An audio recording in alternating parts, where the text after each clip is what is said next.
Hello everyone, welcome to the Auditorium 4 Retrospective and Analysis. I've been wanting to do this video for a while. I actually started recording this back in September and August, but I never got to complete it due to getting busy with college at the time and just procrastinating. However, I think it's good that I'm doing this now in December instead of finishing it up in August, because when I did it in August, that's also when the film was finalized, released, and we also put out the soundtrack at the time, so that would have been coming off of another release.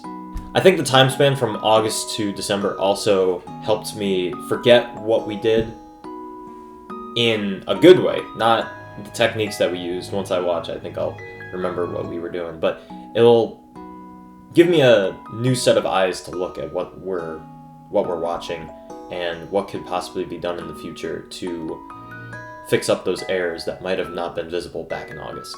Of course, there are things in here that are very prevalent and should have been fixed before the release, but there are some things that we might have not noticed until this rewatching right now. What I'm going to be doing for this retrospective or analysis is I'm going to go through each scene in its own mini section and try and bring up one main criticism or something that happened in the scene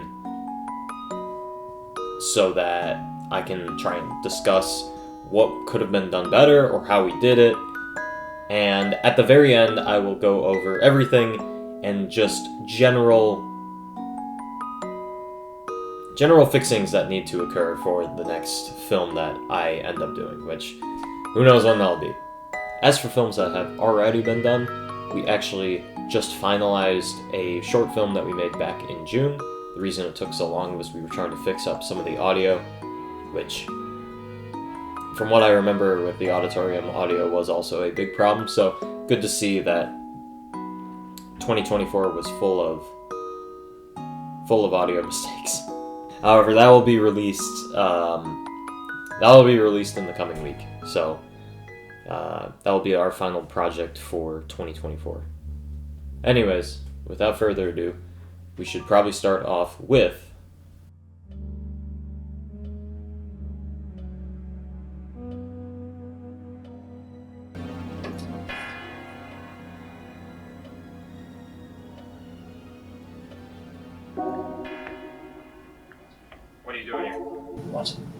What are you doing? Okay. In my house? Well, to start off, audio. Audio mixing is a big problem present not only in this scene but the entire film. Reason for that is I just don't have the skills for it. Thankfully, everyone else on the team definitely has audio engineering skills. Sean here was a big help in getting a lot of these scenes to at least be a bit better on the ears. Without him and Julian, I don't think the whole listening part of the film would be as good as it is, or bearable as it is. It's also just to do with how we were filming or capturing audio to begin with. What we were using was actually this microphone right here that I'm using to capture audio right now. Problem is that's only one microphone and it's only capturing what's in the room. So it's also, even with the wind guard, it's still capturing a lot of noise in the room, not just the audio of the actors, which can be important. If you just capture the actors' audio, it sounds very, I guess how you would put it is unrealistic. I mean, you only have the sounds of people instead of just the ambience of everyday life. But you would have more microphones, not just this just the single one capturing all the audio. You would have one capturing the people, and then you would have one capturing ambience, and then you would just lower the ambience, raise the people. That way, it's not completely barren of ambience, but the ambience is controllable instead of just being ingrained in the same file as the actor's audio. So that's a big problem that was the major cause for why a lot of these scenes had bad audio mixing as well. Some scenes are quieter, some scenes are louder. Compared to our last attempt at the auditorium, audio mixing is a lot better. In that, we had a lot of scenes that peaked, and then some that were just not hearable at all. There's still, like, a general, okay, I can at least hear everything. But sometimes it's like, that could be turned down, or that could be turned up. But that's just a general aspect. That isn't something related just to the scene. That's related to kind of everything. I'm asking the questions here. What the hell? I'm already awake. This is just a general thing. That. Yeah, sorry. That was odd. Large splash with the bucket on Sean's head, but no visible signs of wetness. I think what we could have done to just make it feel a little more real was just, I don't know, drop a little bit of water on his head. I think we also cut away because we messed up that shot. It didn't look real enough. So what we did was around I'm asking the questions here. around here. So around here, I put the bucket over his head, and that we cut there, and then I recorded a scene off to the side to fill in the blank, basically, because the shot we had of me dumping the bucket on his head, there was obviously no water left. I don't know why we didn't fill it up again, but whatever. I'm also noticing in this scene, you can see the recorder right there. It's very obvious if you're looking for it. So that's also probably why the audio sounded bad. Just the obscure locations that we put this microphone into. Again, that doesn't apply for this scene because this scene, we didn't actually take the audio files from this because they got deleted. Are you serious? Where was this? What happened? Okay, I think it's funny. I think it's funny that Sean's hands here are actually just freed up. Later on in the scene, it's played for a laugh because he just gets up, shakes my hand while he's still tied up. But this is unintentional foreshadowing that his hands are not bound by anything because he's able to move them around freely. It's just very... I don't know, that was unintentional foreshadowing, but I think it's pretty brilliant for what it is. This could just be something with the camera, but judging by how some of the other scenes looked, I think it has to do with the lighting here. This shot is very grainy, and the focus is on the wall instead of my face. The graininess probably comes from the darkness, because darker videos have a more pixelated look, but as you can see, the focus is more on my hand and that lit up section of the wall than my face. My ear and especially my chin are, as you can see near my ear and my chin, there's a lot of blurriness to it. That could just be grain, but I do remember having a lot of trouble with focusing in the shots. We used manual focus on some things, automatic focus on others. My camera actually has a lot of focus settings. I think what we did for this one was just the one spot focus. So it would just take a square and focus in on that area in particular. I don't know if we lined it up correctly for this shot, though. I think we left it lined up on the left side for when we were filming one of the earlier scenes of me and Sean talking, and we're both on the left and right side of the screen. Now, I have you snooping around my house just a few days after That's something Give me that I one was good pointing out reason earlier. why I shouldn't put you in If the you listen ground closely, Because I the didn't microphone is That's from what they all this say. recording. Or, I guess in this case, the camera audio, the audio in general. The audio is from this angle that we're filming here. But then it switches over. Here, listen. Now, I have you snooping around my house just a few days after this happens. Give me one good reason why I shouldn't put you in the ground right now. Because I didn't do it? That's what they all say! Honestly, I think the fake Michael, punch I didn't turned do out a it. lot better I don't even- than the I've never fake even been to bucket. Emilio's house. I have nothing against those three. Well, I guess the bucket wasn't fake. The second fake bucket. The second one was fake. First one was real. Okay. Well, why was there film equipment in your basement? What? Last Okay. I think this has more to do with plot than filmmaking aspect. Or a filmmaking aspect. Like, technical side.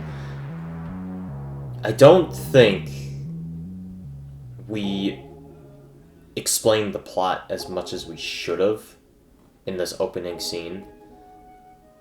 Or maybe we explained it too much? I think we explained too much of what we shouldn't have, and we didn't explain what we needed to.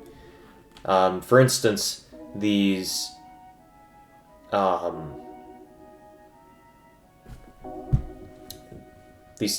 talking about how the previous auditorium directors died. Obviously, we already showed in the scene that Victor, Emilio, and Magnus died, but it was never really implied that Jackie died unless you watched the second auditorium. But okay, well, it does say Auditorium 4, but you don't need to watch it in any particular order. They're all disconnected. We only connected them together for this one because it's funny or something. I don't know what our reason. No, that was our reason. We wanted to connect them all together under one branching storyline. But the problem with that is I don't think people would have remembered those very small details. Like, if it was a main thing, sure. But that was such a small detail at the end of the second mockumentary that just said, like, rip Jackie as a punchline in their thing. But to actually have plot significance in this one, we should have explained it a little more. I don't really know what we could have done there, but I think what we could have done is explained some of the plot a little better. What I was trying to do was avoid falling into exposition, but sometimes a little exposition is necessary. It just depends on how you do it.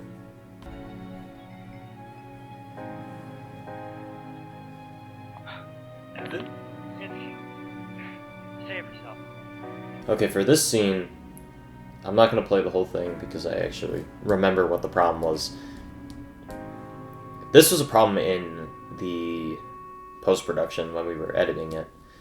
I had Charlie read Evan's lines in the background, so that I will know when to say my things.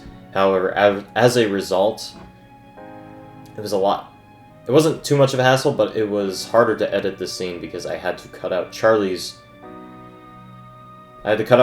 voice, leave the ambience, and then also leave my lines, which, especially the overlap between my lines and Charlie's lines, when I'm supposed to be cutting off Evan, made it a little difficult.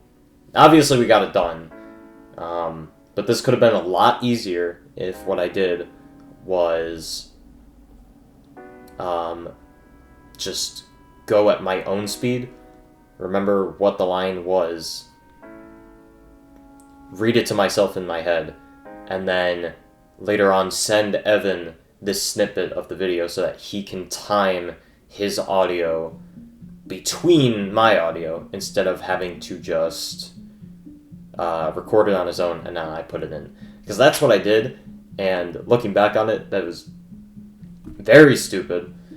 I never sent him this snippet, so he was just kind of speaking into a microphone for me, and as a result, I had to cut his audio up and piece it or fit it into already established gaps. Finishing it? I mean, like, you already recorded everything. I'm just, like, finishing off. I'm very... Okay. This has nothing to do with the film, but this is just a little fun fact. While we were filming this, my senior class was doing a senior spy, senior elimination assassin game. Basically, you're given a target, and you have to spray them with water if you find them outside of school. While we were filming this, my assassin was actually sitting outside my house the entire time. I think what we did to get rid of them was I just said, "Hey, I'm not home," or something. I forgot what we did. I think that TV right there, that has like cameras on it, and we just saw outside them chilling by the gate. It was pretty funny.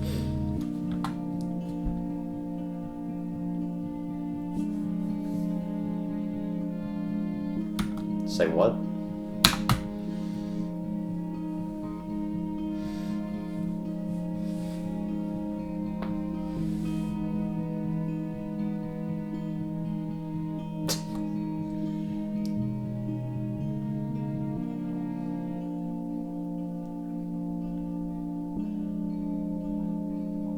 One more of these after all this. Do you think you can do that for me? Two things there. You can actually hear the camera. There's a little chain on the side of it to clip the neck strap. Repeatedly throughout this film, you're going to be able to hear that during the handheld sections when it's not on a tripod. That chain bouncing back and forth. I probably should have taken that off.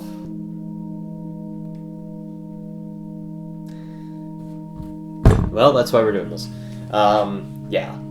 Limiting the camera noise, because obviously with that being so close to the camera, especially for taking camera audio, that clicking against the camera and being so close to the microphone would have a lot of peaks and definitely damage the audio in an unrepairable kind of way. Second, this scene wasn't supposed to end there, but we were already filming for so long, and the camera died as I was finishing up that line. And once the camera died during the shooting of that scene, we were just like, we already technically got it, we can cut it out. We don't need to wait for the camera to charge again, let's just call it a day. This was our first scene that we were filming of the whole project, which, looking back on it, we probably shouldn't have done. We should have done a smaller scene, or was it the first? It was one of the first. It was one of the first, and we definitely should have saved this for a little later when we had an idea of what we were doing. We were grasping all the ideas and how to actually set this up, because doing it this early on, definitely doing one of the most important scenes this early on with limited knowledge led to a lot of problems and a long shoot time. Like, I think we were here for more than 2 hours for not even 8 minutes of footage.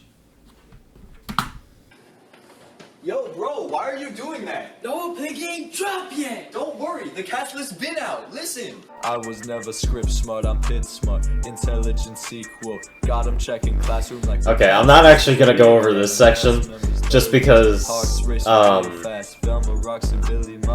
it didn't need to be filmed professionally.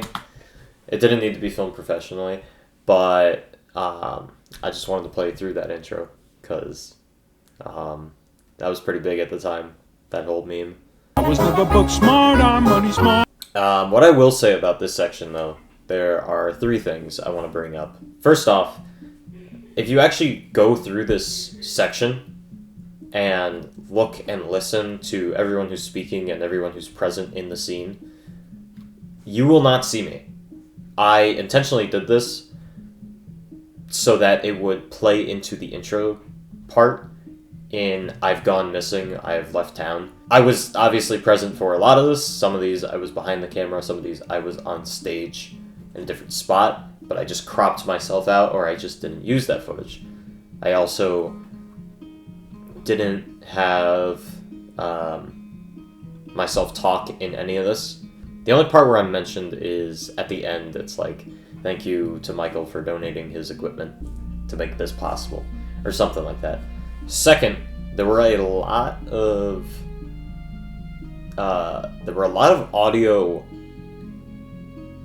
I don't even know what they would be called. There's just a lot of audio errors and visual errors.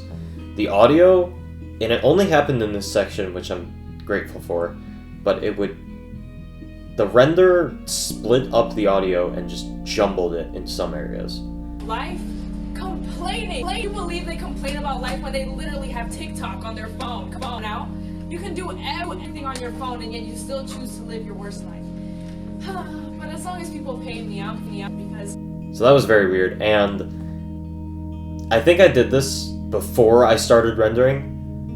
I needed to make space on my hard drive, so I was deleting some stuff that I didn't need because I wasn't exactly sure how much this was going to take up. But as a result, I deleted some of the media files present in the timeline, and that led to some media offline bubbles popping up because I was using DaVinci. So, definitely when I'm filming, or when I'm editing in the future,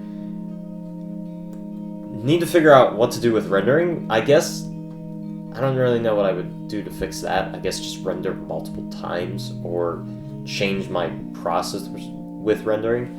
Finally, this third point is this section of mockumentary instead of auditorium is a lot shorter than it was in last year's Auditorium 3. Auditorium 3, we had a lot of skit ideas, and we're actually able to pull it together. This runtime is a lot closer to what Auditorium 2 was. Minus the whole serious movie plot going on afterwards. But, I don't know, I always... afterwards, after finishing it up, I always wished we did a few more skits for this section, and I don't know, I wasn't able to think of as many for this production compared to the Matilda production we did. I think it's just, I don't think it was a lack of well, it was a lack of ideas, but I don't know where that lack of ideas came from. Because when I was told what the show is for this year, or next year, the show for this year, the show after this, I had a lot more ideas popping up in my head. So maybe it was just the source material, because I always tried to base the skits around the show, or just generally something like that, I don't know. Interview skits, base it around the show instead of just being its own solo material. But that's something Julian stands by. Julian likes Auditorium 3 a lot more than this section of Auditorium 4 because it's just a lot better in skit material, and I definitely agree. Or maybe he prefers Auditorium 3 to this one in general. I don't know. That's a question for him. Let's see if I can have him answer that. Anyways, we're going to be skipping over this section because we have a lot more to get to. And I believe the next scene is Sean's drive home.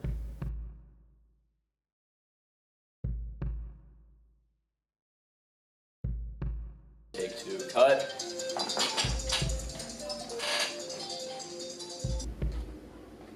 Hello? Sean, you need to get home right now. Someone's in the house. What? Sean, please. Okay. Actually, two things here. Ellie's audio. Entirely on my left ear. I don't know if that was a... Well, I guess that would be a me thing. I could always change it up and make it mono. But, yeah, it's all on my left ear. Is that only that one? I don't remember that happening for the other ones. The other thing here is the lighting, or the contrast. No, entirely different things. The white balance. The white balance is different now. It's slightly blue. I do like how it looks here. As you can see, the sudden shift happens right there as his eyes widen. His eyes widen, the color shifts immediately. I think it was kind of cool. It could probably have been drawn out a little more so it's not so sudden. What? Sean, please. But I like how this coloring looks. Okay, I locked. No, I fixed the audio there, so it was just the first one that had a left-leaning pan for the audio. Those stupid locks for you. I think what we did for this section is I was just like scrunched down in the passenger seat. I was on the floor. Ellie was behind me. No, Ellie wasn't behind me. Ellie was in the back seats holding the microphone. And Sean was driving out of the parking lot. But what? I mean, so we weren't actually on the streets, but with the windows being pointed up, it looks like he's on the streets. There as soon as I can. Just hold yourself off for now. Is there anything else that you can do? No, I'm in the basement. Okay, just stay in one place for now. Try to keep yourself safe for as long as you can. Do not. The effect doesn't really work when he's going slow like this, but I mean, it worked for the time, I guess. It worked for the time. If you actually pay attention to the windows, Sean really isn't in any urgency. He's just kind of slowly driving home. Ellie?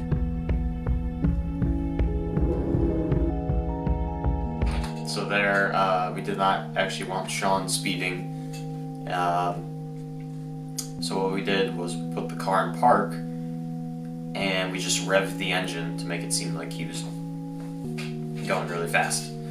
I think we sped up this footage here as well to make the car look a little faster. I could be wrong though.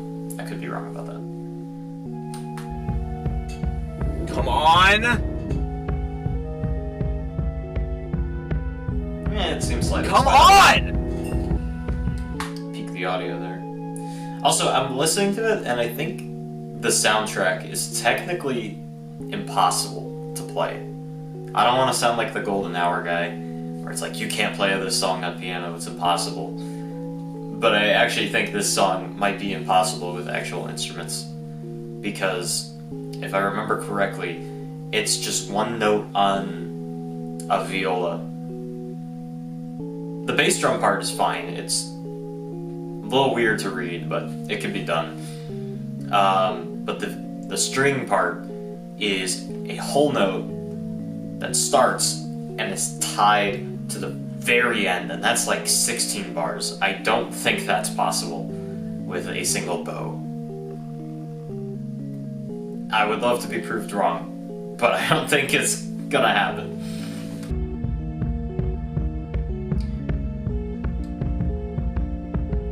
As mentioned before, the camera had the chain on it for the strap bouncing around, so we cut the audio out of that section. We cut the audio out of that section so that you wouldn't hear the chain bouncing around on the camera as it's following Sean in handheld mode. But But I actually think that helps the scene out a lot, because it seems like he's tuning out the rest of the world and is focused only on his heart, which is the bass drums, which is. And the cut from going into the door and then down the stairs actually worked a lot better than I thought. I remember it being choppier. It was pretty smooth.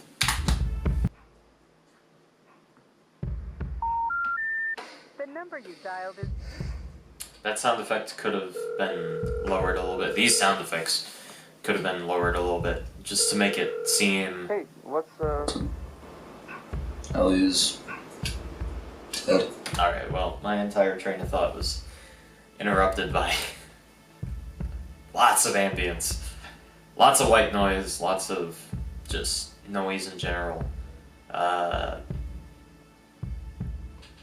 I don't know if we had the wind guard for the microphone at the time, but there's the thing. The noise was just ingrained into the audio file, and we couldn't really get rid of it. I don't think we had a noise profile that was clear enough, or was able to really remove all that sound.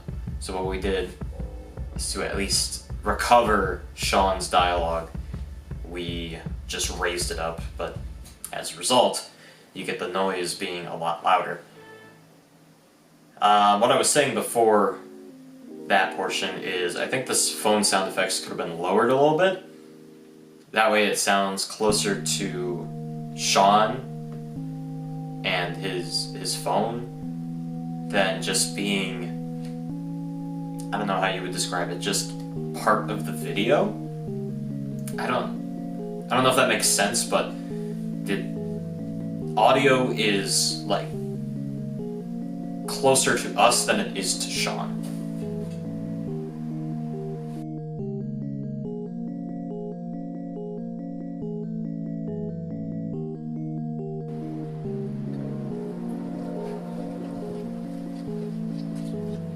And some focusing issues here.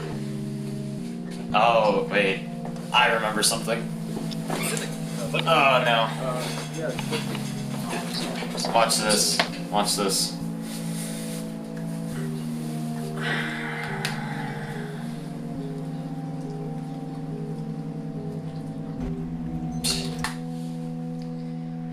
Okay, yep. So what happened here was, for some reason, all the files from the original take were gone. That's the best way to explain it. We lost a lot of the original take. At least this first half. At least this first half.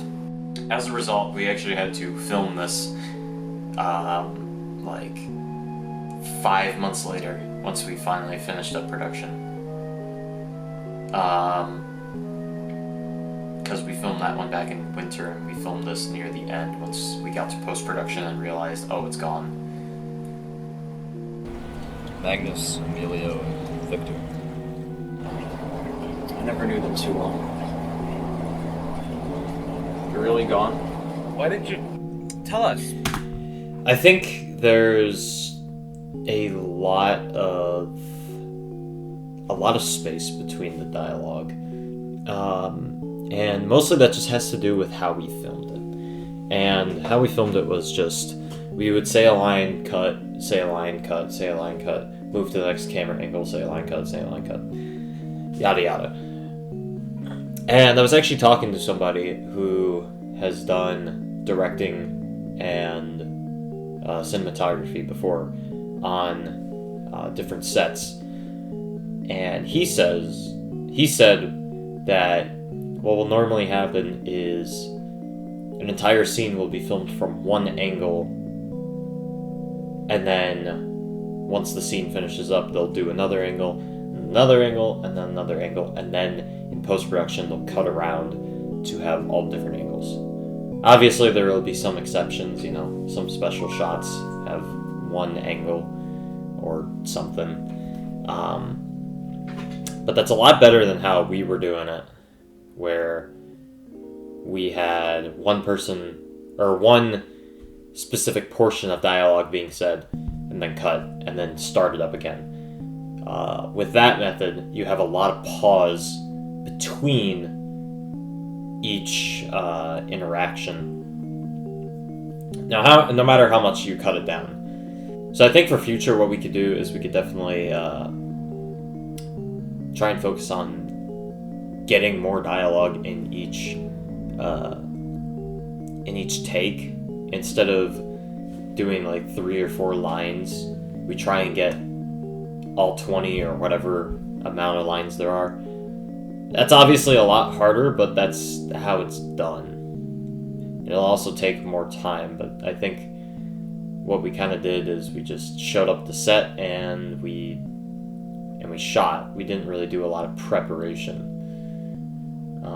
You can't just jump into these things. If you don't prepare for them, you're gonna have a rough time. So definitely preparation is something we need to focus on in the future, but also capturing more lines per take.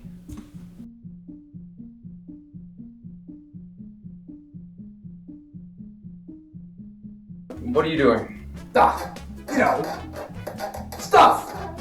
You? Well. I forgot how big of a problem that chair was. Definitely not at this moment. It was a problem here, but it was a problem for the next scene in the basement here. That chair created so much noise.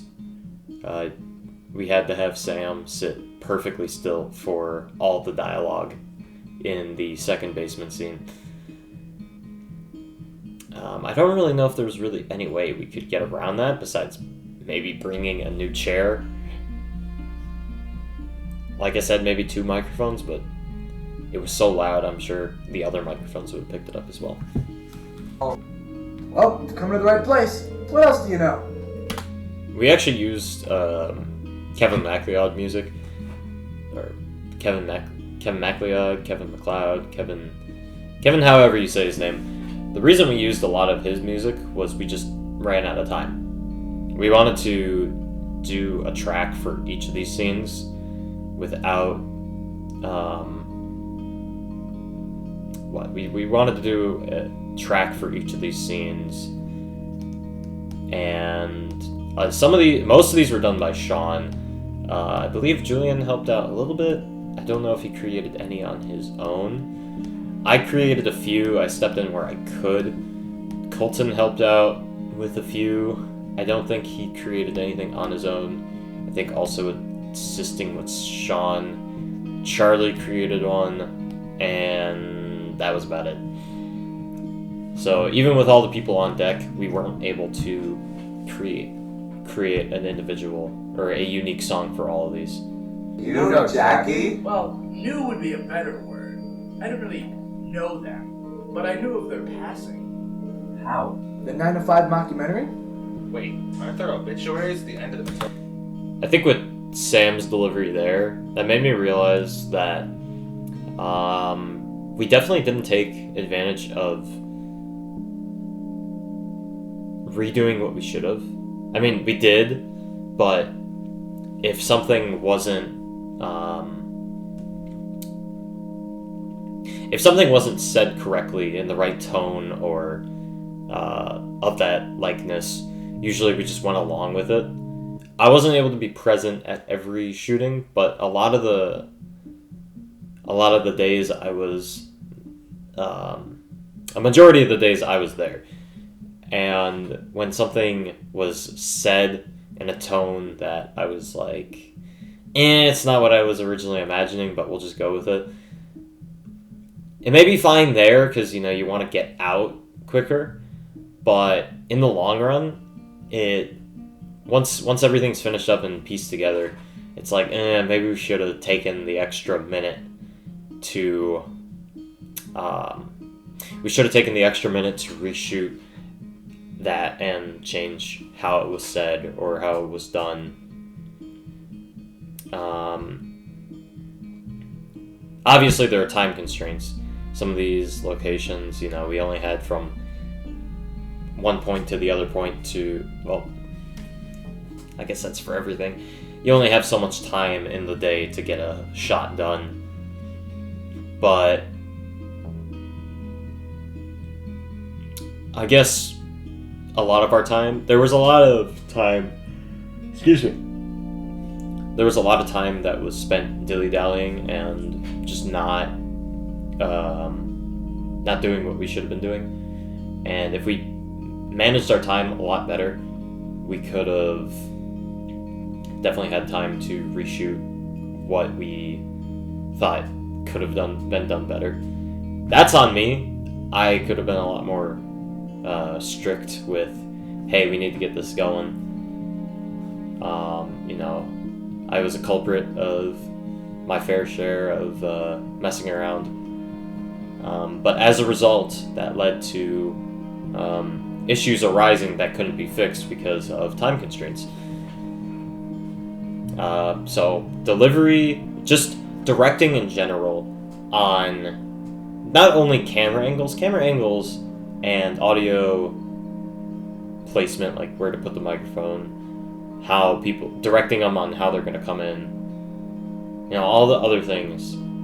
That was fine for what we were able to do, but when it came to actually acting, I feel like I could have gave a few more pointers on like, oh, you should be a little more expressive here, bring up the emphasis here, don't do as much of this in the next take, things like that. Pointing out issues that could be fixed on the next take. What?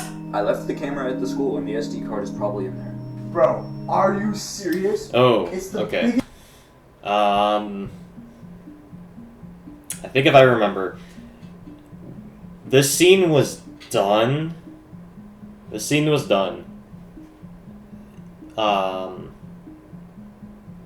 A different day than all the other stuff. But as a result, the coloring the white balance was different. So from here to here, there's a lot more white in the second shot because the white balance was adjusted correctly. But because we already shot a majority of the scene with this reddish tint, that had to be fixed. So what I did was I just changed the tint on DaVinci to add a bit of redness, and I think it's more prevalent in the next biggest shot piece of after evidence this. we had, and you left it lying in some hallway? Go get it! Now! While we're And leading you, up to that, Go with him. there's a lot of What? Why? Because there's a serial killer Not on the loose. peeking? You want him out there all by himself? Okay, yeah, sure. Very Scooby-Doo, Sam. You two have fun.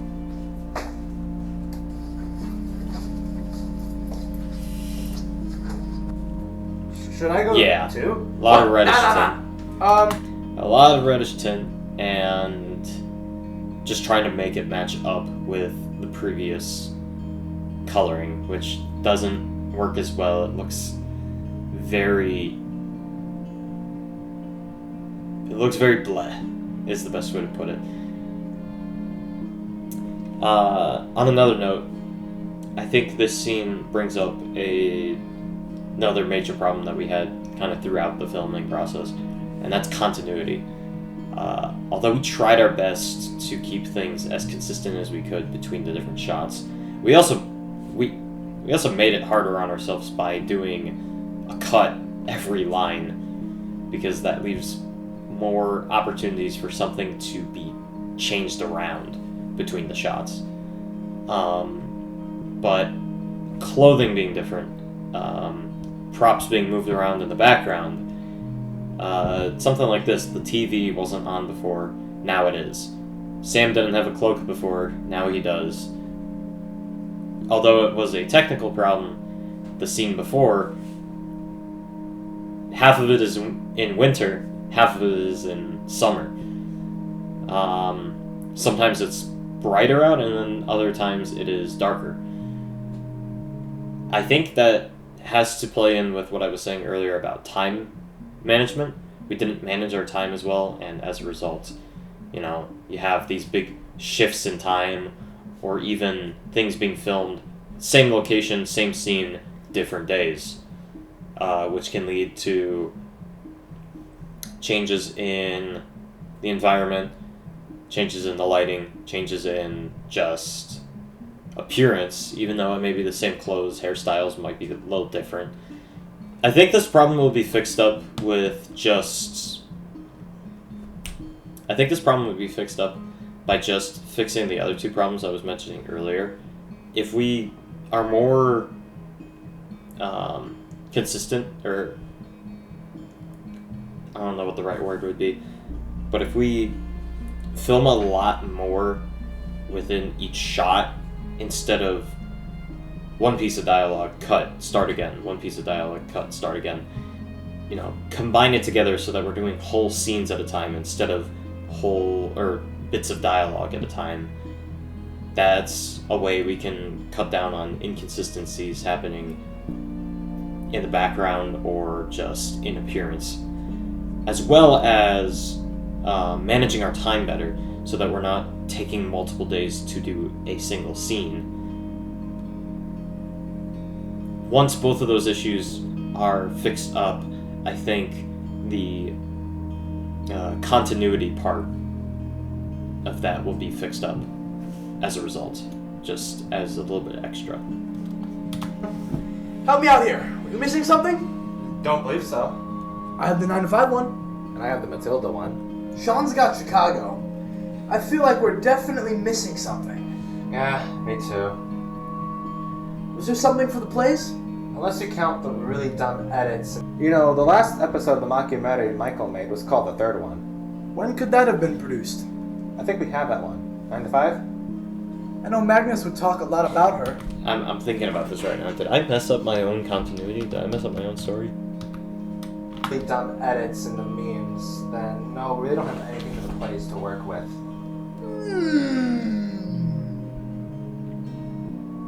You know, the last episode the mockumentary Michael made was called the third one. When could that have been produced? I think we have that one. 9 to 5? Yeah, no, that's wrong. 9 to 5 was the second one. Matilda was the third one. Was that a script issue, or was that just like... I don't know. I was present. I should have caught it. That's on me. Using the statistics algorithm, however, the digital synopsis on only... There's the tripod in the background. Good to see. That's being pushed off to the side. Good job, me. It's also... I don't know what the technical term is, but it's peaking in whiteness. That is completely solid white in the background there. No matter, if I wanted to try and fix that, it would not be able to be fixed.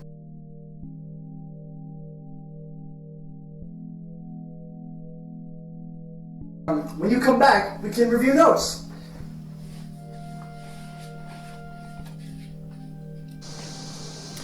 Okay. I noticed there, very abrupt transition to the next scene. Especially with what this scene is supposed to be. This is supposed to be a flashback.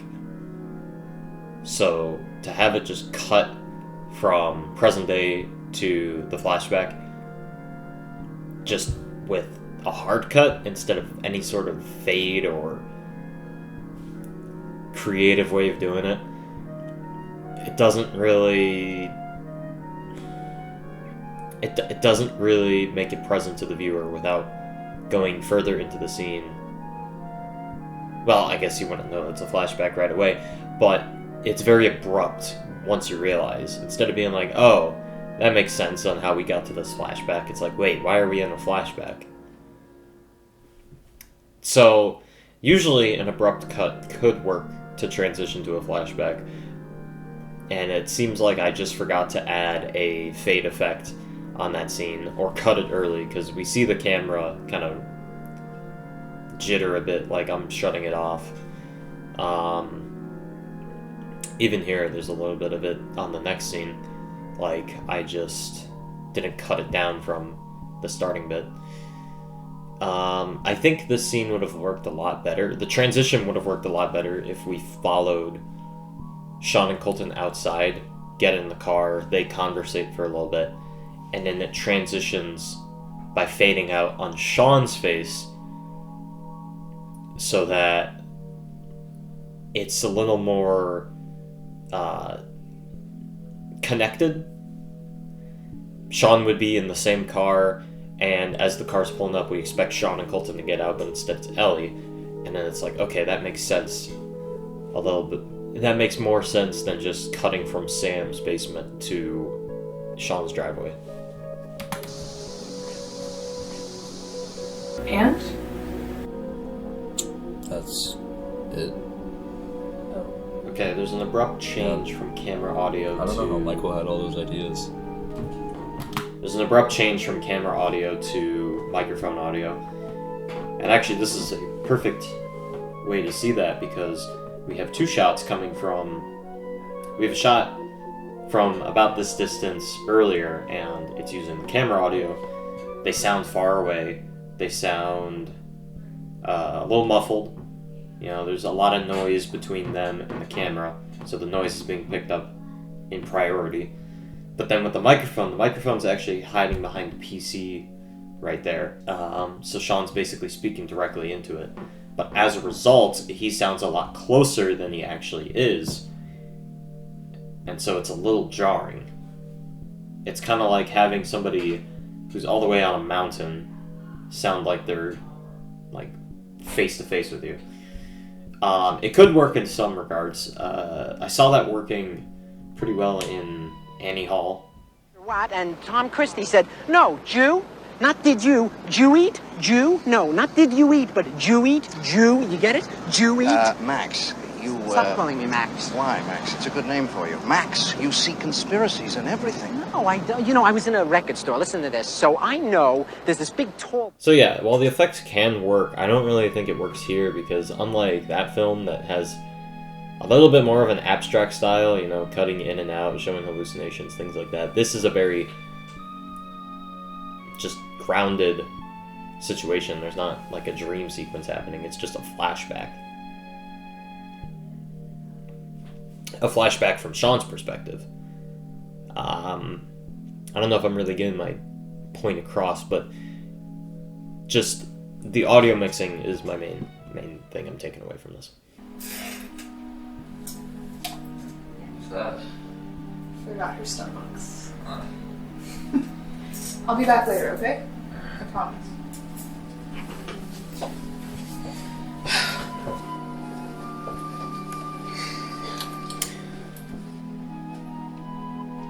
There's the audio recorder again. Okay, as we're transitioning out of the flashback here, one thing that I kind of noticed throughout it, it's a good scene. I actually do like how it was shot. Camera's focused on the people. The audio could be fixed, but it's a lot better than some of the other scenes. One of the main things I really noticed was it felt like padding. It felt like this flashback really doesn't add anything to the story, which wasn't the main point of it. The reason I included this into the original script was to act as a lesson for Sean on how he would be able to interview the people, because the interrogations are coming up. How he would be able to interrogate all the people that are about to be brought up in the next few scenes. That was the main purpose. You know, think outside the box. Ask him questions that you wouldn't expect. Look for little details that aren't present on the surface. Things like that. However, I don't think it works as well because of how the interrogations end up going down. Sean and the rest of them don't really do that. So as a result, it kind of makes this scene feel like it's just there to be there. Which is unfortunate because I do like it. It feels like a very, very human scene, you know? A brother and sister bonding over school activities and just misfortunes that have happened. But as a result of just later actions, while it's a good scene, it doesn't contribute effectively to the plot. I think what could have made it a little better is if we changed some of the dialogue around to fit that narrative better, or change the interrogations to fit the dialogue that is present in this scene, or maybe more out-of-the-box questions.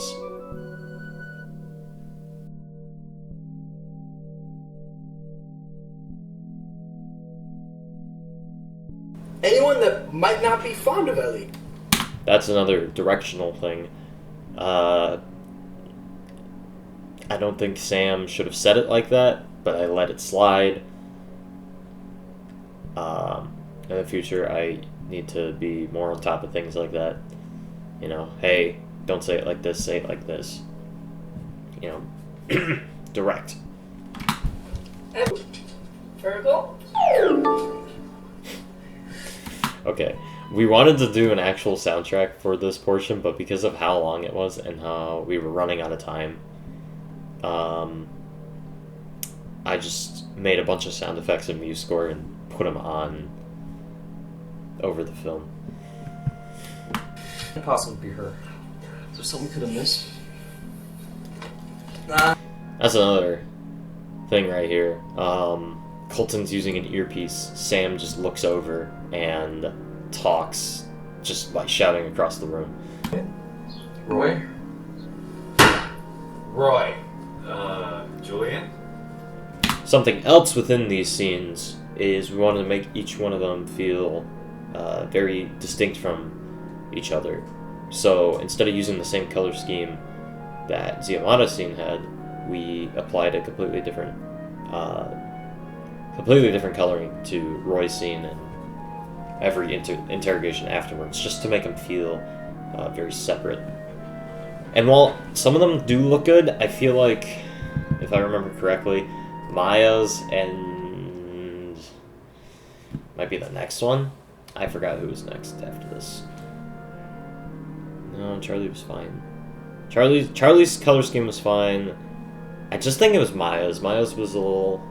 It might have been the lighting on set that day. It was way too bright, and trying to do a yellowish tint didn't really look good. Something that I've noticed that I've been pointing out so far is a lot of color scheme things, or white balance, or just coloring in general on DaVinci, trying to fix the white balance or adding color afterwards to make it feel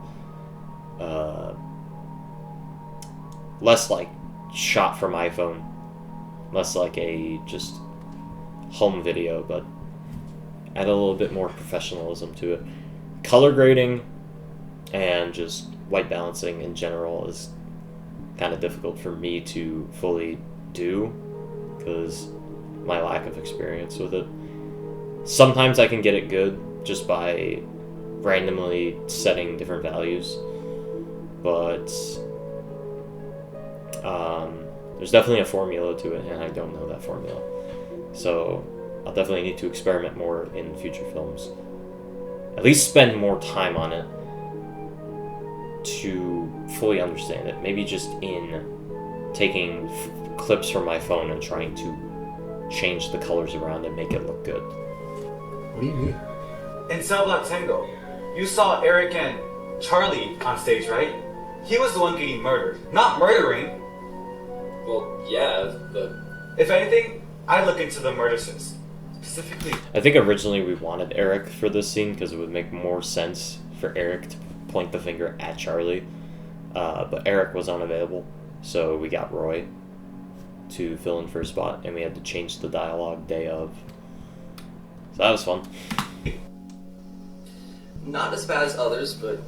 I'm noticing here, especially with that last shot, the windows are peaking in white. The lighting definitely brings out the highlights there, but now it's just a white void. Or white blob? I don't know. Is white void an oxymoron? Maybe.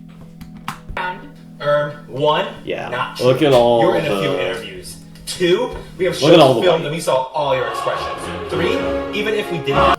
Jacob, you killed a stunt double. That's a member of the cast. You have to face the consequences of your actions. you kidding? Oh yeah? Oh yeah, you think this funny? No, I'm dead serious, There's Jacob. lack Dude, of focus. it's a dog. Also, That's incredible lack of focus.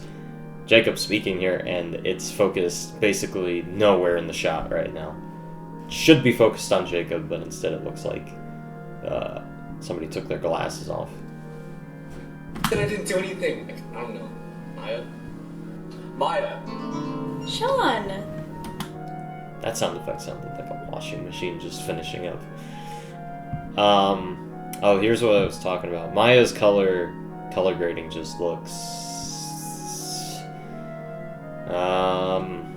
it looks alright. The first shot of Maya looks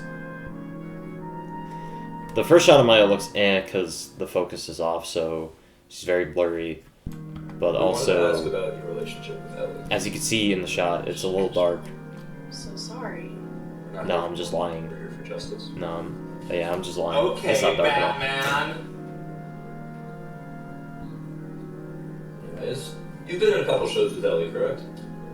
Yeah, I joined Theater through Tegan in 2021. I remember this looking a little worse. Nelly did Alice in Wonderland, and I thought the coloring was we also got to do something insanely yellow. in Chicago. And I personally wouldn't use this for an indoor scene, especially with blue walls, but maybe outside. Maybe as an outside scene, I could see this working, or with darker walls, because that's it's a very light blue. I don't think that really works with the yellow. The green seems fine. The shadows work with this. And even the roof. Maybe if it was just a white room, it would have been fine. I remember hating the color grading on these scenes. Well, not hating, I left it in, but, you know, being a little disappointed with the final product of color grading, but it seems fine now that I'm looking at it. Maybe it could have been fixed up in a few areas, but perhaps it looks worse. It looked worse to me at the time because of the lack of focus in some shots. Some shots just weren't focused on anything, so it just made the whole shot look bad. Maya, was there ever a point during the show where you and Ellie butted heads, on or off stage? Oh, goodness. No, Ellie was never the type. Like right here. It should be focused on the camera should be focused on Maya, but it isn't. So she's just a blurry mess. And as a result, the shot just looks very You don't want to look at this. There's nothing for your eyes to be attracted to. The focused area is actually off on the left side, which I don't know if when Colton sits down here it will... No. When Colton sits down, it's not even focused on him. The focus is in the background on the door instead of on the characters. So as a result, your eyes are just drawn to nowhere. You have nothing to focus on. Like in previous shows reflected that fact. How so? Well, they were casted as... Same idea of shot, just Maya talking, but it looks so much better because she is focused in on by the camera. You know, the background isn't the main point of attraction, so it's a little blurred out, but that makes her pop out. So now that I'm watching this again, it doesn't have to do with the color grading. It could be fixed in some areas, especially with lighting. It's definitely got to do with lighting and just what the scene looks like. Like, I probably wouldn't use yellowish on blue walls like this. So, trying to figure out when to use different colorings will be beneficial, but now that I'm watching it again, the main problem isn't, oh, this is just a really ugly color scheme. It's the lack of focus in some shots just makes everything look worse. It makes the lighting look worse. It makes the camera placement look worse. So my disappointment wasn't focused in on the right area.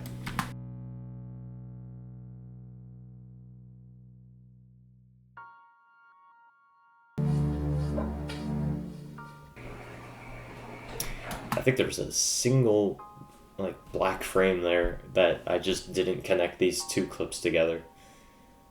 So, good transition. I am taking this seriously. I'm not choosing just some random silly nillies. I think that's another directional error. I kind of was just like, yeah, whatever. That's not what the line was supposed to be. Because it really doesn't make sense. I think originally Sam was supposed to say, I didn't choose people all willy-nilly. Or something like that. Not whatever he said. So again, directional errors were present a lot. I think this scene took a long time to film. Just because this was really a lot of messing around behind the scenes. So I was just like, let's get it done. Just whatever we get, we get. Which is unfortunate because, you know, we want to have the best we can possibly get. And, you know, I have some blame there. So as stated before, there's just some things where I should have taken a moment and been like, oh yeah, we need to redo that. You didn't say it right. Or something like that.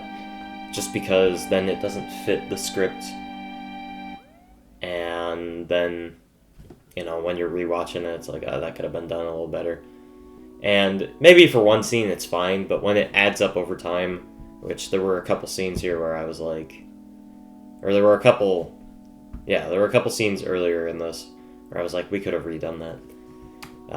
But time constraints, just messing around behind the set. Me just going with whatever we get and not calling for a reshoot. That's how you get things like that happening. Whatever the person said, I thought and see if I could appeal to finding who may be responsible for Ellie's death. Remember how Daza said Maya might know something? I did listen to what our guest said. I asked to speak with Maya, since Daza said she may have a lead. I don't know if this is the natural lighting in this scene. I think what I did was, on these light bulbs, I did some effects for Da Vinci. I added some light effects on top of them to make it look like it's bouncing off their faces more. I thought it looked good at the time. I think it still does. I think this is one of the better looking dark shots. I know we have a scene later that takes place at night, and the lighting in there, it's about as good as you can get for amateur filming at night. I haven't mentioned anyone's names that were at least like important. No! Again, another director thing. I wanted all of them to sit there and think for a little bit, and then Sam to say, "Can I get out of the chair?" after like 5 or 10 seconds. But him doing it immediately kind of threw the whole scene off. I think with that one we tried retaking it as much as we could, but either somebody started laughing, or just lines were missed, or he would say it early and so we'd do it again. But eventually I was just like, you know what, we gotta take what we can get. We're running out of time here.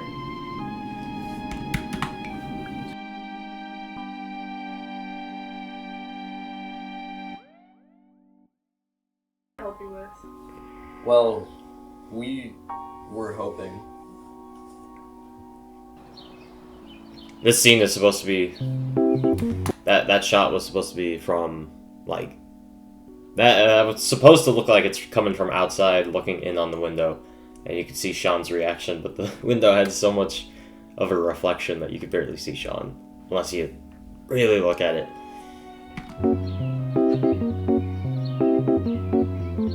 You can kind of see him there. I was hoping that you could maybe give us some insight on potential culprits. Me? Why? Well, okay, I'm remembering this scene, and one thing I really liked about this one, as I was talking about earlier, what some people will do for filming is film the entire scene from one angle before switching it up to a different angle. And that's actually what we were able to do here, because both actors knew all their lines for the scene. So we shot it from a over-the-shoulder angle, over Tegan's shoulder, and then one for Sean's shoulder, and then just a general, both of them are on the screen. And it ended up helping us a lot, because then we can line the shots up, or line both of them up, and then cut the dialogue so it sounds natural. Something I noticed with all the other scenes here where we were filming like one piece of dialogue cut, one piece of dialogue cut, is there's a lot of space between each point of dialogue, and it kind of adds up over time, making it feel awkward. But here, since we filmed the whole scene and all the dialogue that's present in it, it sounds natural. It's flowing at a normal pace. And even though it's from two different, there's two different takes here from different shots, since we have it visible to us how they're flowing, we can kind of line up the two different takes and get a more natural sounding flow. I don't know if that makes sense, but this was an easier scene, and it's definitely easier to listen to because it feels like a natural conversation just because of how we filmed it. All the dialogue was filmed at once instead of having to piece it together, and that cuts out a lot of that awkward pause from having to piece it together and not getting rid of enough dead space, or getting rid of too much dead space and having them almost talk over each other. We talked to Maya a bit ago, and they told us that they joined theater alongside you. Somebody was messing around with the microphone. That's true, I did get them to join. But I was there for longer. How much longer? I've been there since Shrek. I've seen many people come and go, but not like this. Not this particular show, though. Well, See, we don't think that it's someone that was in. That was a cut in audio. We think that it may have been someone. But we were able to at one point. cut it on top of it. So, like, as she was saying, but we cut from one take to the other, and then it was good to go. Graduated, moved, or... Do you know The Auditorium, the mockumentary? Well, of course, it was the highlights of the spring show. I even almost wrote a skit for one. Yeah, wait, you what? I almost wrote a skit? Tegan, you can be in serious. We have to get you out here. Ugh, okay, alright. One. I don't know what the first point I want to bring up. Maybe the lighting, or the coloring. The previous shot looked pretty good. I really liked the coloring on the previous one. But this right here, this is what I was talking about for the interrogations. And although I was kind of wrong about the interrogations, I'm not wrong in that aspect for this. It looks like a Snapchat filter and then applied on top of itself again and again and again. I think what I was trying to do here was fix up the white balance, because what we did was we filmed the previous part when it was just Sean and Tegan, and then we needed everyone else on set for the second part of the scene where they all go into Tegan's house and then get kicked out. And what happened was I either didn't white balance it here, or I forgot to white balance it for the previous day, but it was two different balances. So putting the shots side by side, you had one that looked more yellow. It might have been this one. And I was like, well, I have to fix this because now it looks like two completely different shots. So I applied the filter, or I applied the settings that I put for the previous shot on this. That didn't really help it. So then on top of the previous stuff, I tried fixing up the white balance. Tried to make it look less orange. But as a result, I got this mess. So always check your white balance at the beginning of shooting so that you don't get things like this. I don't get what they mean by that. Wait a second. These two weren't just a part of skits. They wrote skits. Oh? Alright. I had them... That wasn't a continuity thing. Where I forgot where they were beforehand. I just wanted them to walk up from behind Julian and stick their heads out for comedic effect. Even though they all should have came from their original spots. My gosh. Sean, get in. Colton, find Christina. Julian, get Isaiah. Get them to the library, now! Sam says to Sean, get in, and I think that was just... We forgot to change the script around to fit the situation. We didn't have a car available that they can get into. Or something. Maybe it was available, I don't know. But Sam's telling Sean to get in, as in get into the car. But there's no car present. There's no car present. But that's what it said in the original script, because we wanted to have a car there. But we didn't adjust it for the situation that we had. So instead of getting in, he's just running. And I think that's why Sean says, what am I doing? Afterwards. Because in the script it says get in the car with Sam as the other two run away. But instead we just have everyone running in different directions. What am I doing? I think also I was standing in the middle of the street so that Julian could just run without having to look. And there was actually a car coming at the time. I had Ellie filming at that point, and I was standing in the street, you know, trying to... I mean, I wasn't going to be able to block the car. I would have to get out of the way, but I don't know, at least slow him down a little bit. And then he would run across, and then as soon as he was done, I would jump out of the way, because a car was coming at the time. I did that so he wouldn't look across the street, and he would just dart to the next block over. But I think he slowed down a little bit to look both ways, so he didn't entirely trust me there.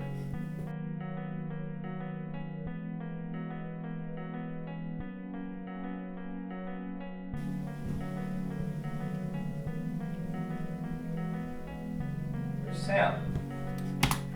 Okay, the "Where's Sam" line was added because Sam was supposed to be here on this filming day, and he didn't show up.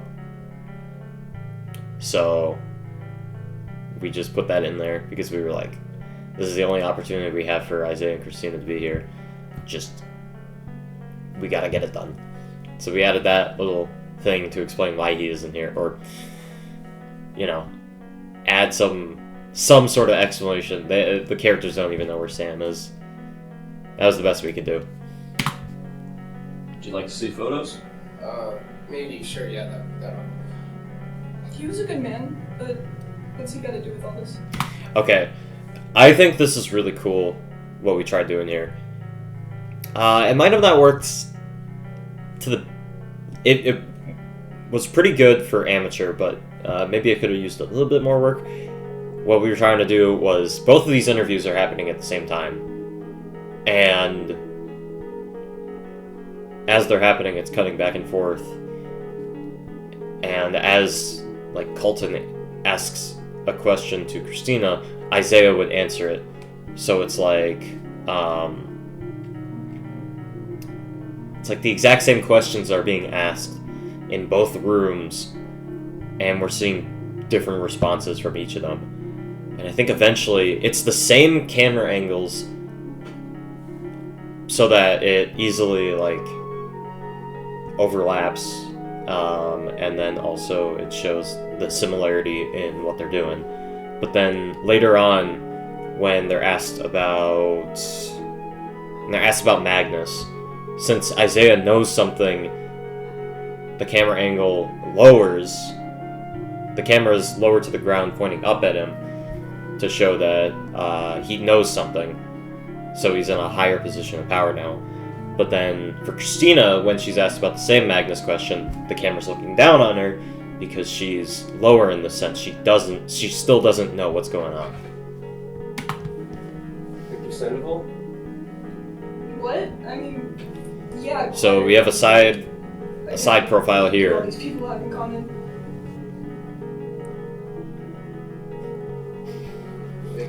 And then we have a side profile here. Oh, yeah. Although we had to adjust it a little bit just so that Victor's photo was still there. I recognize it. Magnus Shapinsky. So as you can see, lower angle, higher angle, Where's this all leading? and different coloring. I don't think there's really a significance to that. I think I just wanted, this is happening in one room, this is happening in another room. Maybe it would have been beneficial to just do both the same coloring. Like have this warm tint for Isaiah as well, or have the cold tint for Christina too. I don't know which one I like better. I liked both of them, so maybe that was just the entire reason. I didn't want to waste both color profiles. Look, you'll get an explanation when you talk, okay? Okay, the you can'ts in the background. Where's this all leading? Colton just drew that on the board, but this shot took 2 days. So the second day, it wasn't there anymore. So I think after this shot here, or maybe just 2 more shots, I think after this shot, it should just say copyrighted. Okay? Copyrighted image Please explain removed. to me what's going on. I'm fine answering the question. Okay. I was at home, probably sleeping. Now what's happening? Ellie is dead. So is everyone else we just mentioned. We suspect that their involvement with the mockumentary was the leading case. Sean's answering Christina's question, even though she's in a different room, because it's implied that Isaiah asks the same question. Again, it was done great in some areas. I think that was really good. Could have used some work in some of the other areas. I'm not sure exactly what. Maybe I'm being too hard on myself in that situation, because again, I think this was shot really well. What did Michael... There it is, art copyright. Or art copyrighted. I don't think Colton should have gone off frame in the previous shot there. But... do they not? Give me... No, I'm just... I don't know if I heard that correctly. Hold on, wait. Okay. No. Okay, you can hear... I think the reason that's there is because, what is it? I was on the other side of the glass filming from the outside, and then right behind this wooden panel part of the door, Ellie was standing there with the microphone, and since I couldn't yell action because that was the quiet part of the library, Ellie just kind of had to say go. I don't know why we didn't use a hand signal, and I don't know why I didn't cut it even earlier, because there's some seconds there where there's just nothing going on. But that is a small catch. Seriously? Who? Magnus Shapinsky. Wait. We had to throw that line in there because I thought we recorded it. We didn't. So I texted Isaiah, hey, could you just send a voice memo of you saying Magnus Shapinsky? And I was busy at the time, he was busy at the time. That's not the way I wanted him to say it, but I was like, we gotta go with what we get. I think it would have been better if he said it less as a question, but more as like a definite statement. And this is going where? Well, I took it upon. I think I tried, if I remember correctly, I tapped the camera with the microphone. The thing right here. Tapped it. I tapped the camera with the microphone, and as a result, I couldn't use the camera audio to get rid of that tap, and I couldn't use the microphone audio to get rid of that tap. So, unfortunately, the audio there was just kind of damaged in a permanent way. I couldn't really get rid of that tap without removing the dialogue. So. Yeah. Maybe you're right.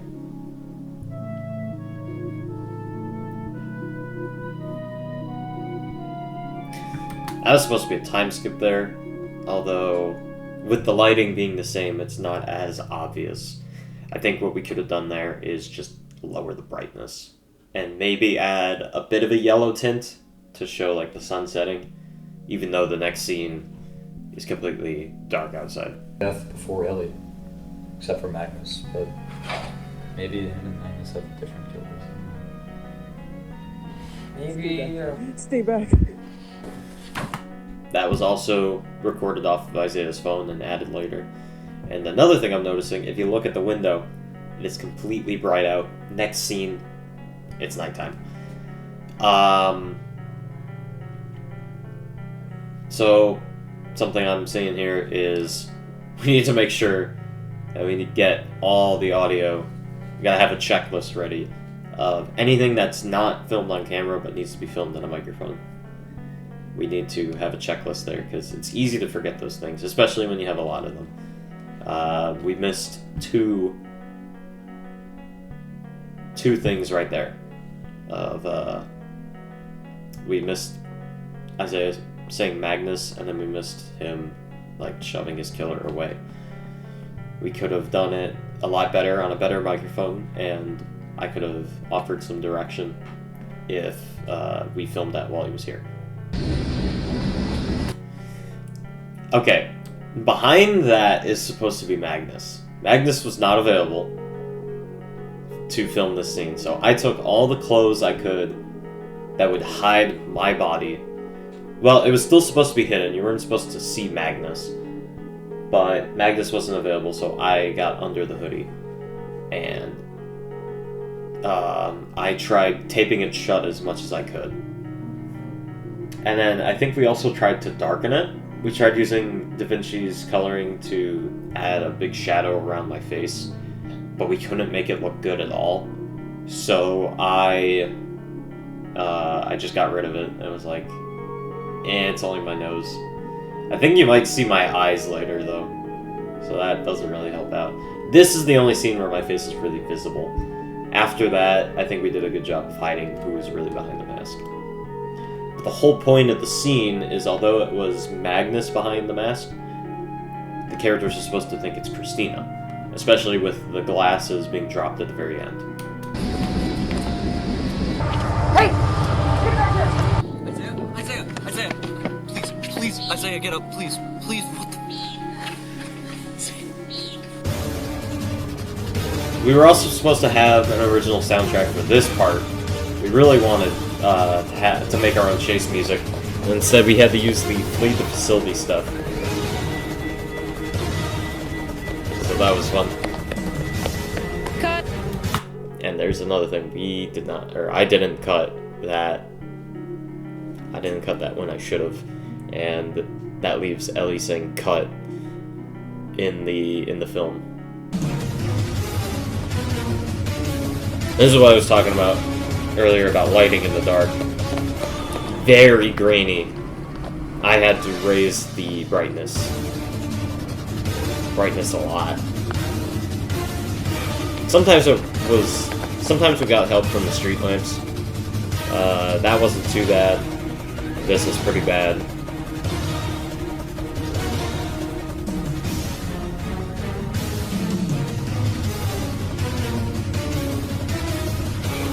I also had to remove a lot of the natural sound because the chain was clicking against the camera. Yeah, the street's completely yellow there. That's fine, that didn't look too bad. Back to pretty bad. Go that way, I'll go. That was an error. They weren't supposed to be... Julian was supposed to be on the other side. Colton was supposed to be over here. But then they ran up like that. And as a result, they were like, we just need to go the opposite ways. And while it was unintentional, you know, we could have just reshot it, but I think they played it off really well. And it kind of fits their characters. So I was like, we can keep that in.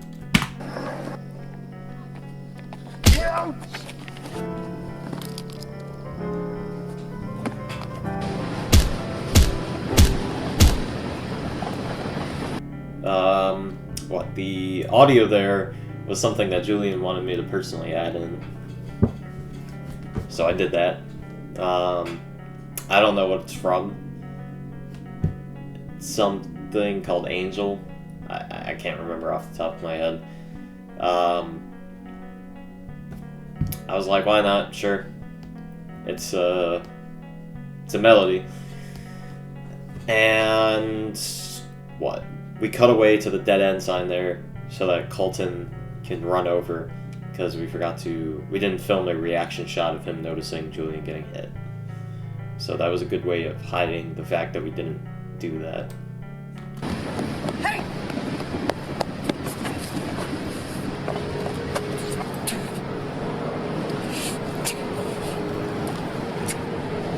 I think right there. That was an actual punch. I accidentally hit him across the nose.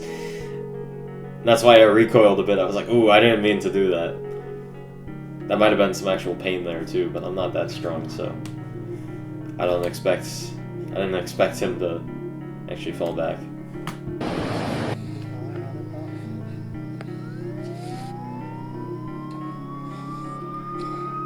Yeah, and the rest of this, you can't really see my face. So I think we did a good job on hiding it for the rest of the scene. The glasses being dropped there was supposed to be their sign that, hey, this might be Christina. You know, trying to silence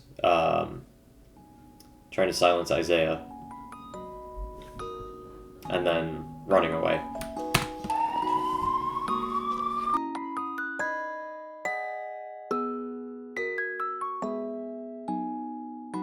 Thank you, Lorelai. It is truly unfortunate that the investigation is currently at a dead end. Despite our best efforts, our forensic... Okay, I don't think I'll have anything to say about this scene here, like, on its own. But, what is it? I was talking about the senior assassin game earlier during the first scene. This is actually where I got eliminated as we were filming this. My assassin pulled up with a car and just shot me. So, that was fun. I died for this film.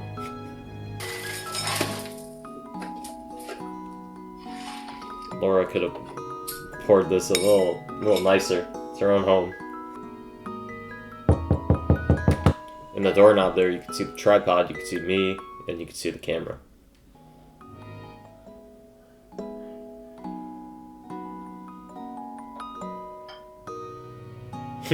Laura, it's me. Okay, that beanie is very, very large. It's Michael. Michael? And the reason I wore that beanie, I do remember this now. I was getting a haircut, and I did not want to have long hair in this scene and then shorter hair in the next scene I appeared in. So, excuse me, I wore this beanie to hide my hair.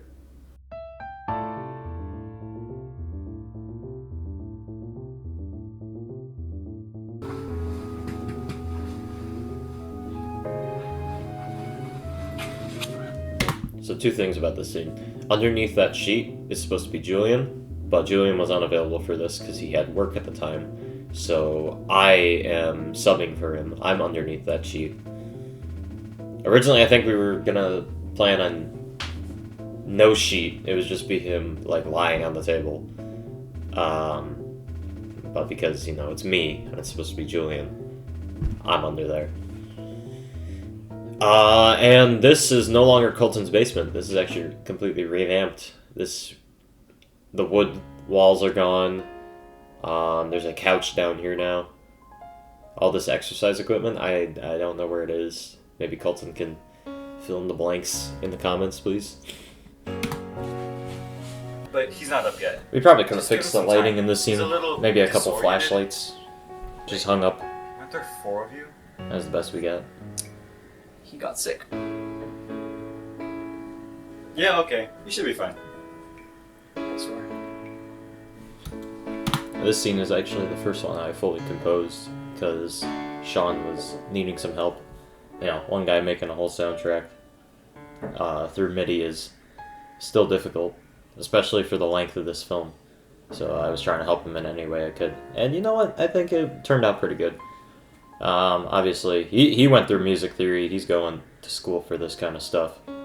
But for somebody who didn't know really what I was doing, clicking a bunch of buttons does work really well. Well, what about there? The high school?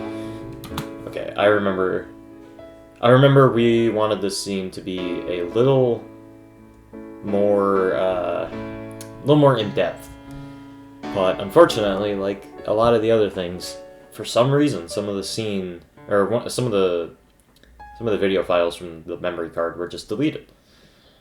So we didn't have a lot of. We had 2 angles for this. We had an over-the-shoulder on Laura, which is present right here, but then we also had an over-the-shoulder for me.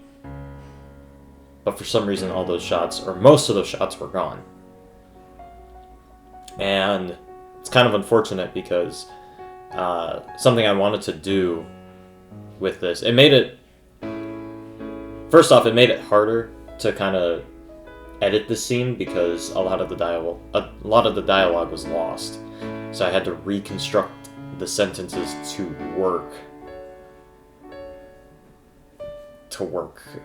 just in general, because some of Laura's dialogue was not present when we were editing. So some of her lines were gone. And what else? Something that I really wanted to do was, as Laura's talking about, like, oh, I hope you find the killer, on the screen it would have Magnus' scene from the 3rd film playing on the TV as subtle foreshadowing that, oh, he's the guy we're actually looking for. But unfortunately, we lost that footage. I don't know why it was lost. I still have no idea to this day why those files were gone. Also with earlier scenes. I don't know if it has anything to do with deleting it, or maybe I thought I uploaded it to my computer and then when I cleared the memory card, I didn't.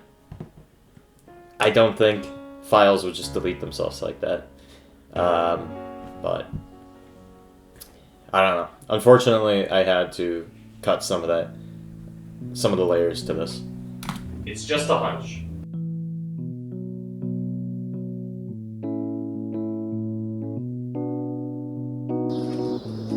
Alright.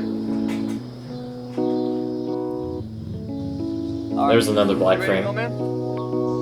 And completely different coloring than what it was 5 seconds ago. I'm not in any danger. You got this right. That guy in the background was playing basketball this entire time. While we were shooting. And the car next to this one is actually mine, which it's supposed to, or well, not mine, but family owned. But I maybe we shouldn't have had that right next to this one, because at the very end I get into that car and it's somewhere else. So it's like, how did they not know that this is Michael's car? Just those little things. Should have moved it for the shot. I also just noticed, I think... yeah, Sean put his thumbs up, because I think he expected us to cut there. We did not. We kept going.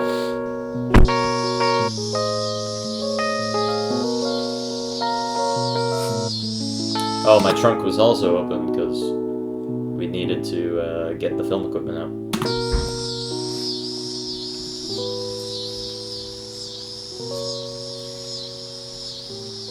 So I'm gonna pause it here just because I think I said earlier that our interrogations were the longest scene. That's wrong. This is the longest scene, like 25 minutes, something like that. And also, I was talking about how audio was a problem because of background noise and only having one microphone. The locusts caused such a big problem with this scene. They are so loud.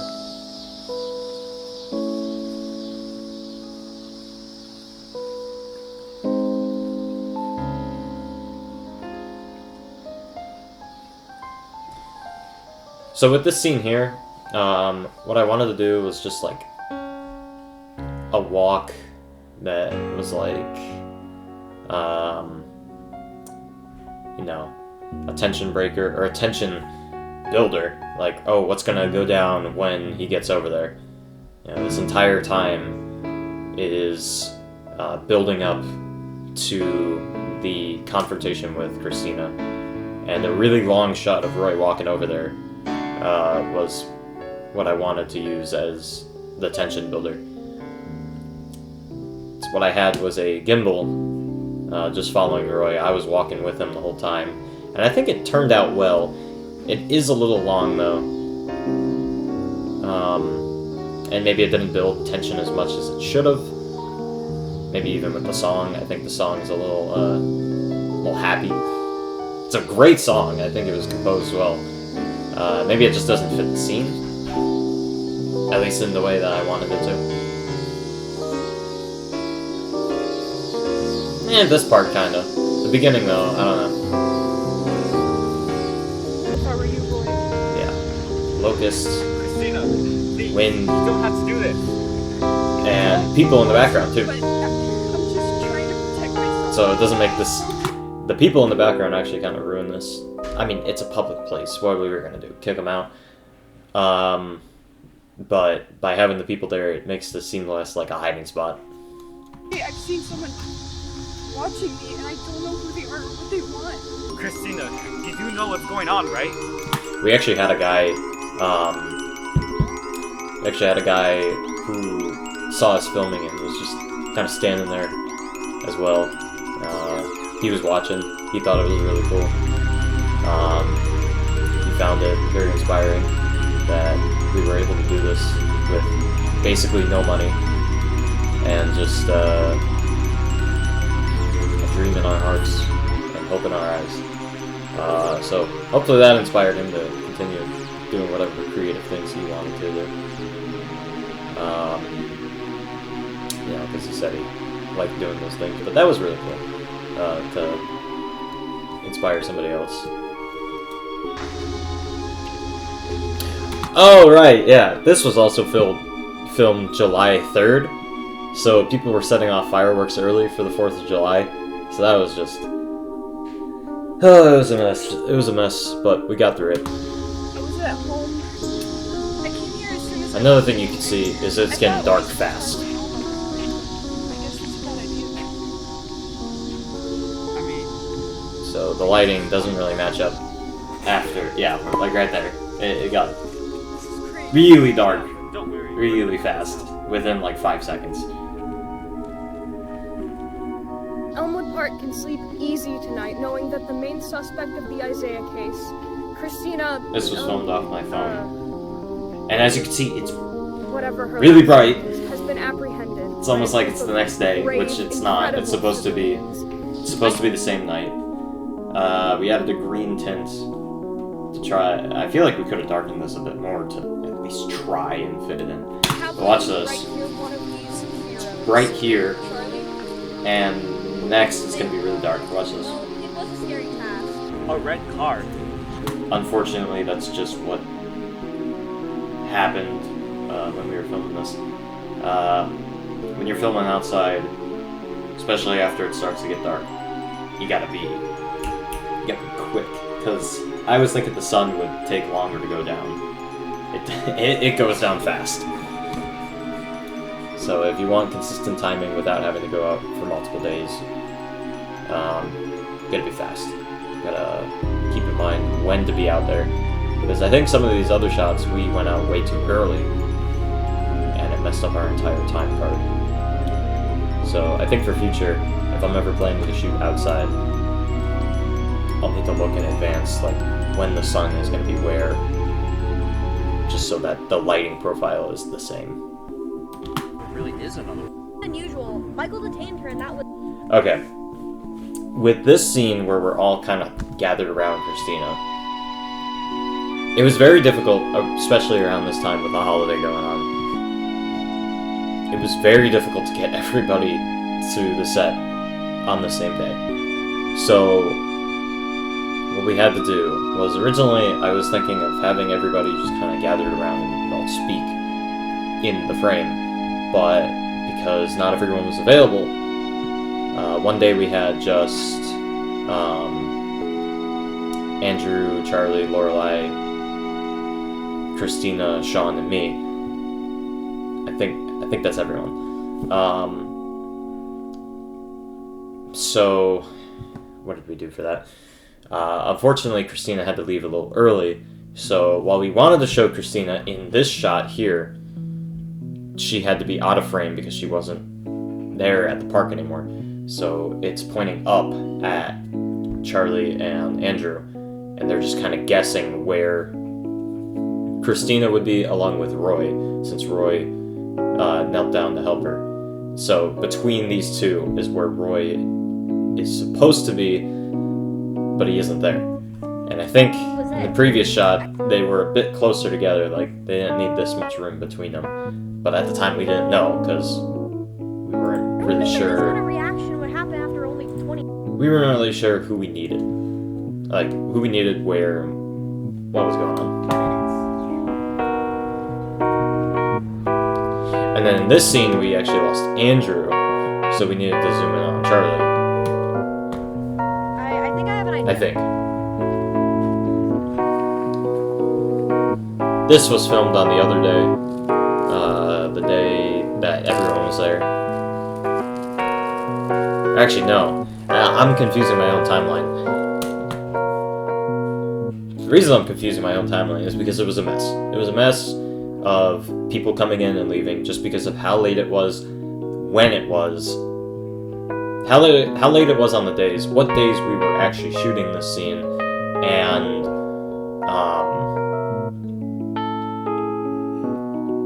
the lighting is also kind of getting to me, because some of these shots are brighter, while some of these shots are darker.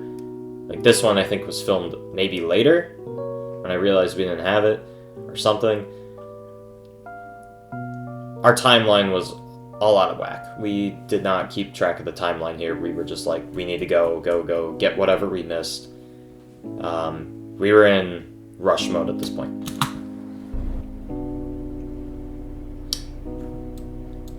Now here, I really wanted to show Magnus's car. We kept pointing out a red car, and Magnus's car is red. But he didn't have his red car at the time. I forgot his reason, but he wasn't able to bring it to the set. And he wasn't even here on this filming day, so we were never able to get a shot of it. Which is unfortunate, because you don't know what they're looking at. They're supposed to be looking at his car. So we just implied, because they're in a parking lot. I don't know. It didn't really work the way we wanted it to.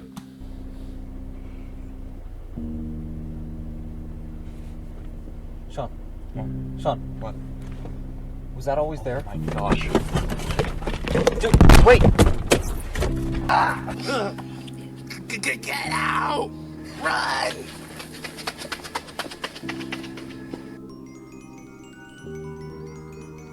We cut the audio from this because we were just yelling in the background like, resist, keep punching them, things like that. We were just screaming commands. This shot was Colton's idea, and I think it turned out pretty well. I was a little worried that the camera wouldn't focus on the right areas at the right time, but it did. To a degree. Here and there. It worked.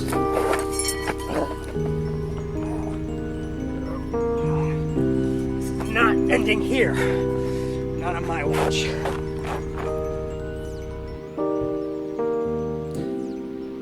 I don't know why Magnus was replicating The Shining by limping, but whatever. I was like, sure, we can do that. Even though he got hit in the head.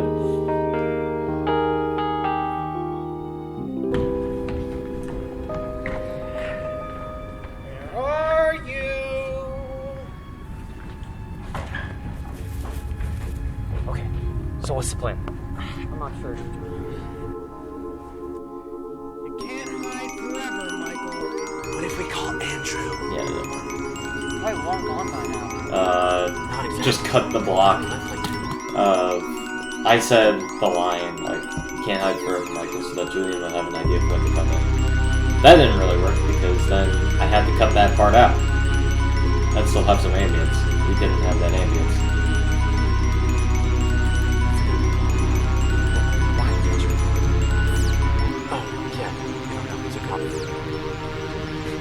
That's crazy. Now, guess. If we're gonna do this, we gotta hurry. Because sooner or later, Magnus is gonna disappear. Right. We need to keep him here. Colton, make the call. I heard that! Sean almost tripped there, and when he tripped, he started laughing. So we actually had to cut that scene early, so that we wouldn't catch us laughing there.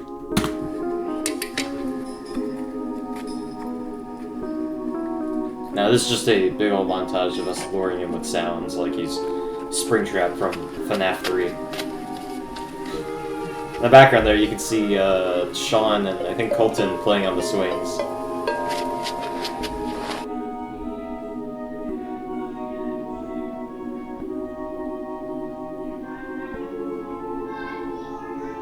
I don't know why I removed the sound here. I think something happened.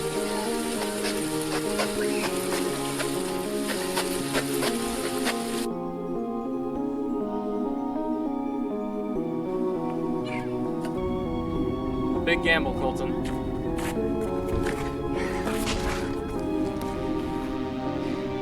Yeah, that fake hit didn't look as good as I originally thought. Could have had a good thing, Michael. You had to jump in and tamper with things. Do your worst.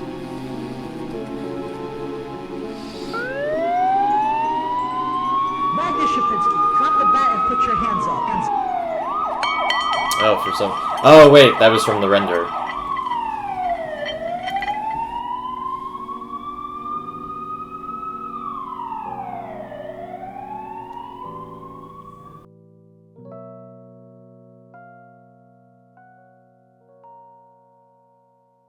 Epilogue time.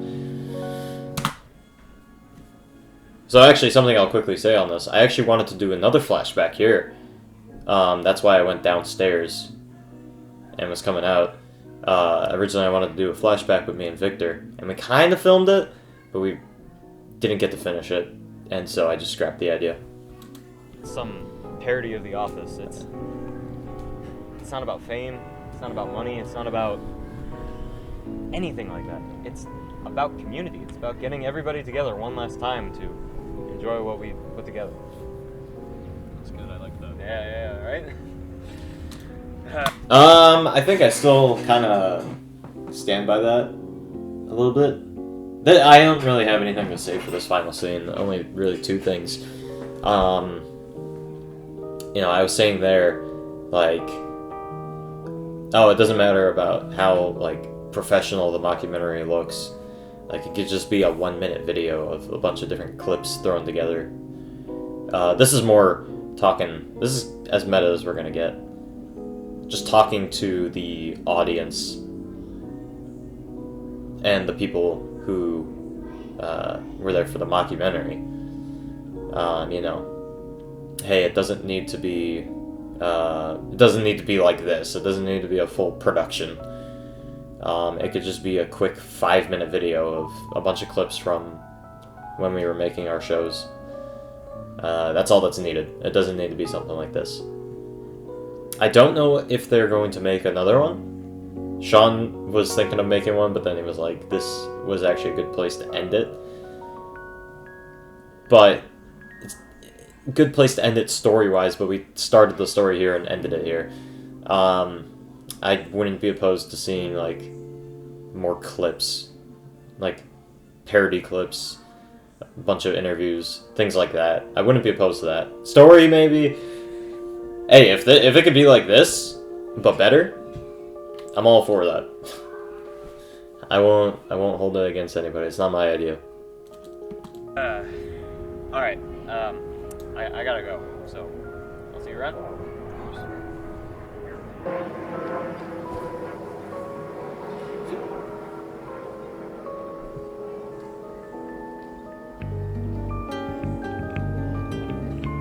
This final scene here was just kind of a reference to Breaking Bad, the season 4 finale. The reason I wanted to do that was me, Magnus, Victor, and Emilio. We really liked this ending, and I kind of thought about this, like, since before this was even in production. I was like, I want to end my last one with this, a parody of that outro, because of how good it is. But other than that, I really have nothing left to talk about. The credits, the credits are fine. But, I mean, this is a pretty good analysis. I think I've learned a lot from rewatching this, especially with how much time passed by. We finished this up in August. It's December now. It's been... Oh boy, I'm not going to get this right. 4 months? It's been 4 months since we finished it up. It took 7 months to film it.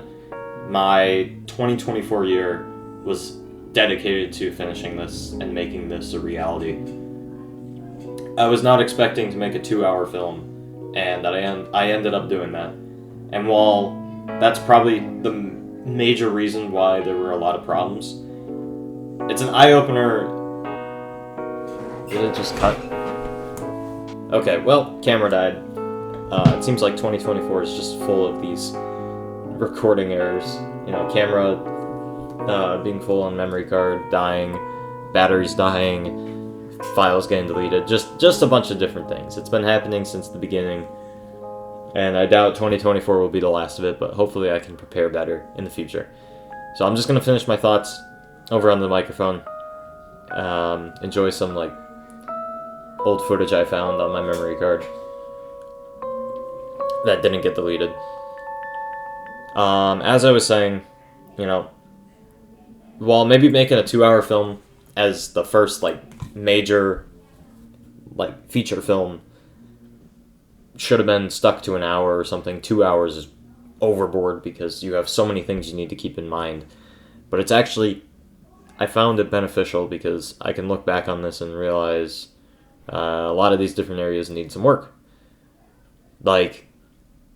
Major thing. Audio. Audio needs to be prioritized in the future. I need to spend more time learning how to record audio without getting too much background noise and making it sound clear, mixing it so that things aren't too loud or too quiet, and that everything is at a median volume. Coloring is another thing. There were a lot of different color schemes happening in this film when I think we should have stuck to 1 or 2. Focusing. The camera should have been focused on... The camera should have been focused in some shots. Some shots had no focusing, and that just made it a blurry mess. How we shoot scenes. We shouldn't do it dialogue by dialogue. We need to shoot it, page to page. Don't stop until we need to change the angle or something like that. Because doing dialogue to dialogue leaves lots of room for doing a different shot for every piece of dialogue leads to those possibilities of just emptiness happening between the pieces of dialogue. So as they're talking, it's just you wait and you wait, and that time adds up over the course of the film. And just a bunch of other things that I pointed out, but those were the major aspects. We have one more film coming. It's a short film. It's 5 minutes, 8 minutes, I think. Film that back in the summer or the summer before, and I think we just got way too occupied with this. Just funny considering that film is called Occupied. We can learn a lot from analyzing our previous work, and in the future, hopefully, you know, a lot of the errors present in here will just be gone, you know, not as visible. Fix up the lighting, fix up the technology, fix up our strategies, and make a better film. Oh well, that'll be all. Merry Christmas, everybody. Expect to see Occupied released in a few days. And happy holidays. Yo, can... I'm gonna go say hi. Do not. Can I... Oh no, I dropped my earbud. Give me that shit. Oh no, I got my AirPods. It's not even rolling. It wasn't? No. Yeah, you fucking ass. Was it?